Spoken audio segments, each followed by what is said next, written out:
नया नेपाल, नई सरकार, नई प्रधानमंत्री, नई सुबह। एक ऐसी सुबह जो क्रांति के बाद आई। जेनजी के गुस्से की आग में नेपाल जला, ओली सरकार को कुर्सी छोड़नी पड़ी और नई व्यवस्था आई।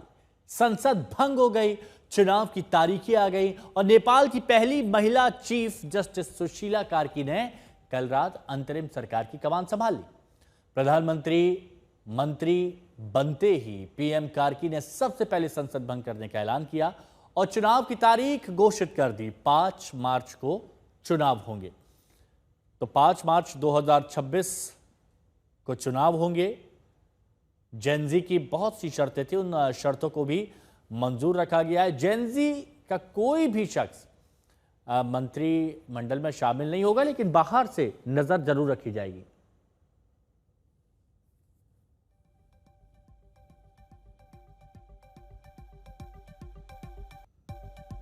तो देखिए, क्रांति की बात की जा रही है जो नेपाल में पिछले कुछ दिनों में देखने को मिली है। लेकिन यह भी आप समझिए कि जब जेनजी क्रांति हुई नेपाल में, तो इससे आखिर हासिल क्या हुआ, इससे मिला क्या, तो वो हम आपको बताते हैं कि नेपाल में जब जेनजी की तरफ से क्रांति हुई तो उसमें क्या मिला। ओली सरकार गई, इस्तीफा देना पड़ा, ये नेपाल को मिला। अंतरिम सरकार, सुशीला कार्की को कमान दी गई अंतरिम सरकार और संसद भंग किया गया। अब अगले साल 5 मार्च को चुनाव होंगे, 2026 को 5 मार्च को चुनाव होंगे, आम चुनाव होंगे जिसमें सभी लोग वोट डालेंगे और सरकार को चुना जाएगा। ये जेनजी क्रांति से मिला है। जेनजी के डेलीगेशन लगातार संपर्क में है, बातचीत कर रहे हैं और वो मंत्रिमंडल में शामिल नहीं हुए, लेकिन उन्होंने कहा है कि हम सरकार को समर्थन देंगे और सरकार पर बाहर से निगरानी भी रखी जाएगी कि कैसे कामकाज चल रहा है, क्योंकि एक बहुत अहम भूमिका नेपाल में जेनजी ने निभाई है, पूरी दुनिया ने देखा। इसके साथ ही ये देखिए, प्रधानमंत्री नरेंद्र मोदी की तरफ से सुशीला कार्की को शुभकामनाएं दी गई। अंतरिम नेपाल सरकार की पीएम बनने पर शुभकामनाएं दी हैं। भारत नेपाल की शांति, प्रगति और समृद्धि के लिए प्रतिबद्ध है, ये भरोसा भी नेपाल को जताया है प्रधानमंत्री नरेंद्र मोदी ने। साथ ही ये भी कहा कि भारत नेपाल संबंधों को नई ऊर्जा मिलेगी सुशीला कार्की के अंतरिम प्रधानमंत्री बनने से। सुशीला कार्की को शुभकामनाएं प्रधानमंत्री नरेंद्र मोदी ने एक्स के सौजन्य से दी हैं। सुशीला कार्की अंतरिम प्रधानमंत्री बन चुके हैं। हालांकि बहुत सारी चुनौतियां हैं उनके सामने। चुनौतियां वापस से नेपाल को खड़ा करना, और यह भारतीय राजनयिक नवीन श्रीवास्तव से, भारतीय राजदूत जब नवीन श्रीवास्तव से मुलाकात हुई नेपाल की प्रधानमंत्री सुशीला कार्की की, उस वक्त की ये तस्वीर हम आपको दिखा रहे हैं, जिनमें आप देख सकते हैं भारत की तरफ से समर्थन का भरोसा जताया गया है। I'm glad that they are choosing a leader.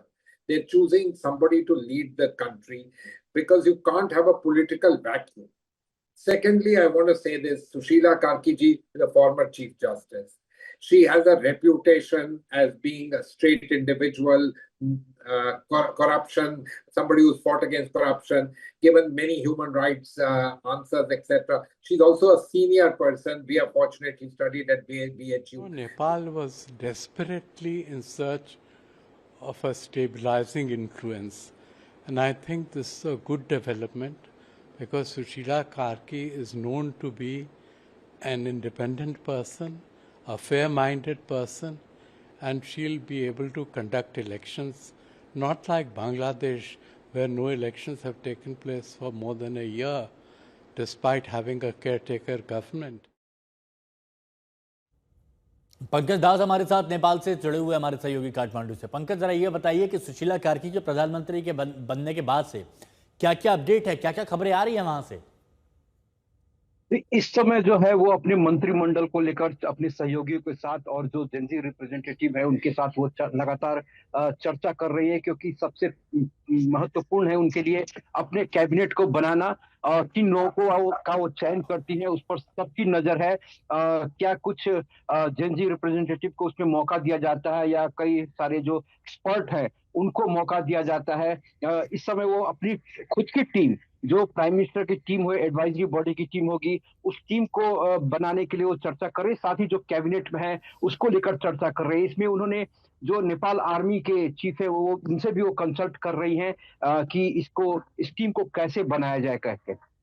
कैसे बना, और चुनौतियां बहुत है क्योंकि 5 मार्च का जो समय यहां पर दिया गया है उस दौरान नेपाल को वापस खड़ा करना, जेनजी के साथ संतुलन बिठाना, क्योंकि उनकी कई सारी मांगे रही हैं। उन्होंने कहा है कि हम मंत्रिमंडल में तो शामिल नहीं होंगे लेकिन बाहर से निगरानी रखी जाएगी। तो एक प्रेशर महसूस करेंगी सुशीला कार्की? ये जबरदस्त जबरदस्त प्रेशर उन पर रहने वाला है, क्योंकि उनसे इतनी अधिक अपेक्षा है और वो ऐसे समय में बन रही हैं कि सबकी अपेक्षा उन पर है, सबकी निगाहें उन पर है कि वो उनके एक एक कदम पर, उनके एक एक फैसले पर सबकी निगाहें होगी और जरा से भी ऊपर नीचे होने पर उसका रिएक्शन भी देखने को मिल सकता है। इसलिए उनको हर कदम फूंक फूंक के रखना होगा। सबसे बड़ी चुनौती उनके लिए जो है, जो समय पर 6 महीने का समय जो उनको दिया गया है 5 मार्च को यहाँ जनरल इलेक्शन कराने का, उसको लेकर है। साथ ही जो पॉलिटिकल पार्टी अब तक थी, तो ठीक है, उसमें जो ओल्ड लीडर थे उनको बाईपास भी कर दिया जाए, तो सभी पार्टियों में जो यंग जनरेशन के लीडर है उनकी भी कुछ डिमांड होगी, उनकी भी कुछ अपनी एस्पिरेशंस होंगे। तो उनको लेकर, क्योंकि उनका ऑर्गेनाइजेशन पूरे नीचे स्तर तक है, तो उनको भी संभाल के रखना है। चलिए, ये तो आपने पंकज बता दिया कि बहुत बड़ी चुनौतियां होंगी, प्रेशर का भी सामना सुशीला कार्की को करना होगा। रोहित सिंह बीरगंज से हमारे सहयोगी हमारे साथ जुड़ गए हैं और उन्होंने भी एक एक तस्वीर वहां पर दिखाई है कि किस तरह के हालात पिछले 4-5 दिनों में रहे हैं। रोहित, सुशीला कार्की प्रधानमंत्री तो वहां पर बन गई हैं, पंकज बता रहे थे बहुत सारी चुनौतियां होंगी, लेकिन आप जहां पर मौजूद है वहां पर आप कितना बदलाव देख रहे हैं अंतरिम सरकार बनने के बाद से?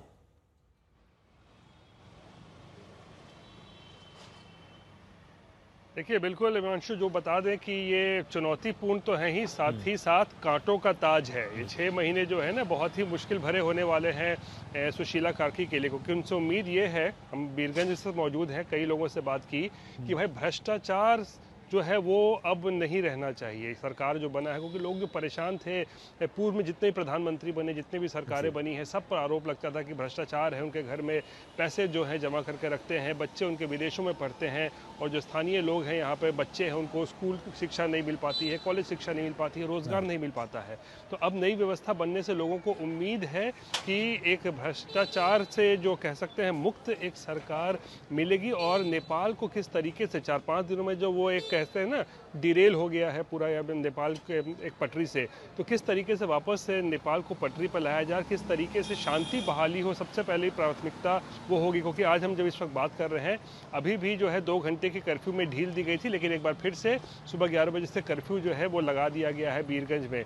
यानी कि स्थिति बहुत ज़्यादा सामान्य नहीं हुआ है, लेकिन कोशिश ये होगी कि आने वाले 2-4 दिनों में जल्द से जल्द शांति बहाली की जाए और उसके बाद नेपाल में किस तरीके से विकास के काम को आगे बढ़ाया जाए। और खासकर जो है सुशीला कार्की के ऊपर जो है सबकी नज़र होगी कि किस तरीके से वो काम आगे करती हैं। देखिए, चुनौतियां आपने भी कहा कि रोहित बहुत सारी हैं सुशीला कार्की के सामने। आपने ये भी बताया बीरगंज में कर्फ्यू हटाया गया था लेकिन फिर से थोड़े वक्त के लिए लगाया गया है। सुमित चौधरी भी काठमांडू से हमारे सहयोगी हमारे साथ में जुड़ चुके हैं। सुमित, अंतरिम सरकार बनने के बाद से आप वहां पर क्या बदलाव देख पा रहे हैं? आप जहां मौजूद है वहां की जरा तस्वीरों के जरिए से हालात समझाइए।